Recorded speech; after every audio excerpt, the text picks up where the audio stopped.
Joining us right now is Senator Marco Rubio. He is the chairman of the Committee on Small Business and Entrepreneurship. And Senator, thanks very much for being with us today. Thank you. Thanks for having me on. You know, we were just listening to all the moves that the Fed and the Treasury have taken so far to try and make sure that they help Wall Street. And I understand the reason they need to do that is to make sure that the banks can still act as a conduit to get to small businesses. But small businesses have been hit incredibly hard by this. People who are working for those businesses already getting laid off in droves. What needs to happen right now? Well, we need to act quickly in that regard, and I think we need to start thinking about not just small business, obviously, but the people who work for them, okay? And so our biggest concern is that we are going to be separating people from employment. So think about it this way. Somebody owns a dry cleaning operation. They have 5 employees who know how to operate those machines. This person, they're going to see a dramatic reduction in clients and customers coming in. And so now they're forced to lay off the 5 people. So now those 5 people are forced to go home. And not only are they locked up at home, and even if they're collecting unemployment or what have you, they now have a second fear, and that is there a job for me when I come back? And the small business has also some concerns about, okay, so when this ends and I restart, are those employees still going to be there? And if they're not, by the time I find new people and train them, it'll take me another month to be operating or longer, and I can't survive it. So we are trying to figure out what is the most effective way to get cash into the hands of small businesses so that they can maintain payroll for at least a 6-week period and not have to disconnect from these employees. And there is an existing program. There's an existing program, the 7A program. It wouldn't necessarily be that program per se, but we would ideally, at least in my mind, we would use these over 800 lenders across the country, including all the big banks plus, hundreds of small community banks and credit unions and so forth to deliver what would be initially considered a loan, but that up to the full amount of the payroll. And if in fact it is used for payroll, that loan would then be forgiven, and whatever portion of it above that they used for some other purpose can either be returned or would then convert a year from now into a loan. But the bulk of it, of course, would be, if not all of it, would be used for payroll for 6 weeks.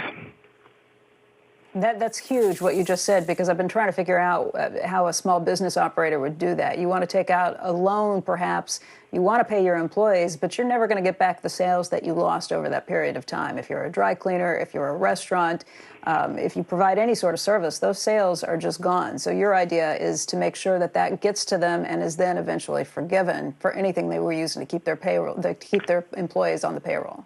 Right. So the way to think about it is, if your payroll for 6 weeks is $10,000 or $15,000, and you borrow $15,000, and obviously at the end of all this, we'll be able to see from your filings whether you maintained your payroll with the same number and the same figures and so forth. That entire $15,000 would then convert into a grant, basically. Now, if you use $10,000 of it for payroll, and the other 5 you used for some other, whatever it may be that you want to do that's outside of overhead, then a year from now, because there wouldn't be any payments no matter what for a year from now, that would become a traditional small business loan. And of course, the government, Treasury, would guarantee this 100%. But what I like about the proposal, too, is that it isn't a government interaction. We would be relying on our existing network of preferred lenders under this SBA program, and there's over 800 of them across the country. I mean, I'm not talking, not branches, 800 individual lenders, including all the big banks, but also scores of community banks and credit unions. Well, it is a big government program to the extent that it would be federal dollars that would then turn into the grants, correct? These banks would not be on the hook to go ahead and forgive the loans. Yeah, the alternative is to send everybody, money through the unemployment system, but now you're disconnecting them from employment. Right. And I think the last thing we need here is to be disconnecting people from the security of knowing they have a job to go back to even when this ends. So people are already facing extraordinary uncertainty, and they're already going to be, inconvenienced and in many ways traumatized in some cases by weeks of not being able to do certain things. And then on top of that, we don't want to add the worry that, well, there's no job. By the way, there's no guarantee you have a job to go back to. And just think of the startup costs and impediments for a business who, okay, we tell them they can reopen, but now they got to scramble to either find the people that used to work for them or hire new people and train them. And in some cases, that alone which would be impossible for them to do after going 6 weeks without sales. You know, I love your plan, but I think it needs to go hand in hand with a program that does extend and boost unemployment benefits for the people whose employers don't take up on those loans or can't qualify for them or don't get access to them. I spoke with a number of people yesterday just talking about one accountant who I spoke with said he has 20 clients, maybe more, who have had to lay off 50% or all of their staff since Monday. And these are talking about moving companies, about caterers, about lawn service and tree companies, tree service companies that go out there.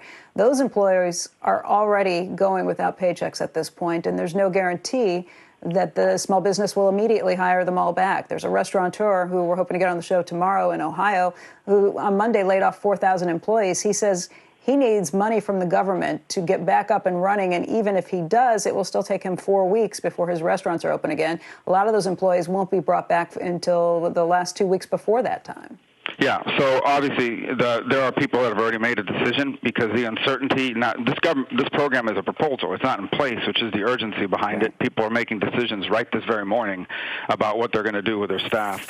And some maybe had 2 or 3 weeks that they could burn through some cash and keep them on hand, but ultimately won't be able to do it. So there are people that are going to be. This is not going to solve every problem. There are people out there that are going to be left without employment, and obviously there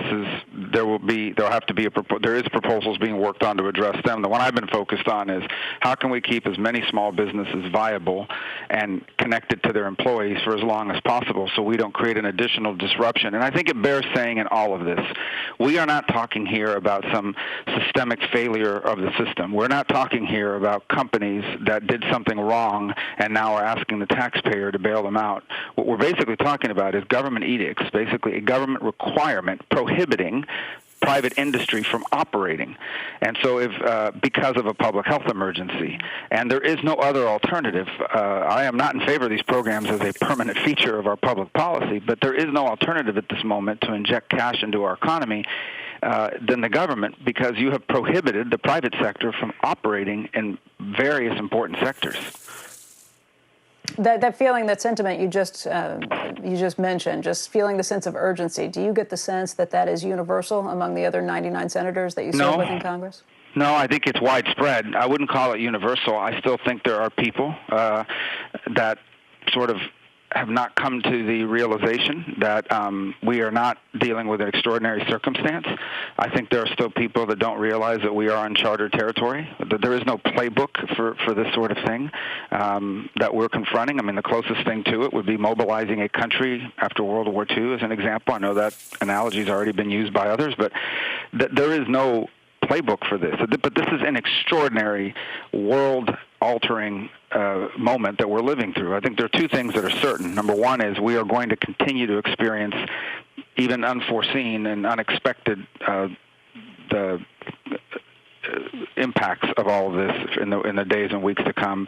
And number two is that we will not emerge as a country or a world the same after this. There will be changes that will happen systemically. I don't know what all of them will be, but this sort of event that impacts every inhabited continent, every advanced economy in this way is the kind of thing that become pivot points in history for better and for worse. Senator Rubio, I want to thank you for your time today, and I do hope that your colleagues pick up your sense of urgency very quickly on this. Appreciate your time. Thank you.